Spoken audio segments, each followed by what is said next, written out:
महाविकास आघाडीच्या 42 उमेदवारांची यादी जवळपास निश्चित झाल्याची सूत्रांनी साम टीव्हीला माहिती दिलेली आहे आणि मवियाच्या 42 उमेदवारांची संभाव्य यादी आता समोर आली आहे। तर मवियाच्या इतर 6 जागांवर तिढा मात्र कायम आहे। येत्या 5 किंवा 6 मार्चच्या बैठकीमध्ये हा तिढा सोडवला जाणार असल्याची देखील सूत्रांची माहिती आहे। दरम्यान मविया अकोल्याची जागा वंचितसाठी तर हातकणंगलेची जागा राजू शेट्टी यांच्या स्वाभिमानी शेतकरी संघटनेसाठी सोडणार आहे अशीही सूत्रांची माहिती आहे। दरम्यान मवियाची संभाव्य यादी आपण ग्राफिक्सच्या माध्यमातून समजून घेऊया।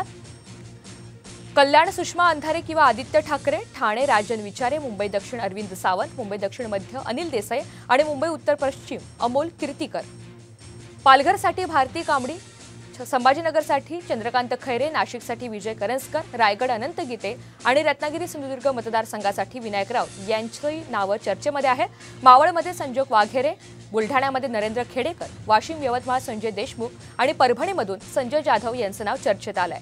शिर्डीमध्ये भाऊसाहेब वाकचौरे, धाराशिवमध्ये ओमराज निंबाळकर, जळगावमध्ये हर्षल माने आणि हिंगोलीतून नागेश आष्टीकर यांची नावं चर्चेत आल्याचं आपण पाहतो। ही ठाकरे गटाची संभाव्य यादी आहे। तर काँग्रेसमधनं कोणती नावं पुढे आल्यात आपण पाहतोय। मुंबई उत्तर मध्य उमेदवार अजून ठरलेला नाहीये या ठिकाणी।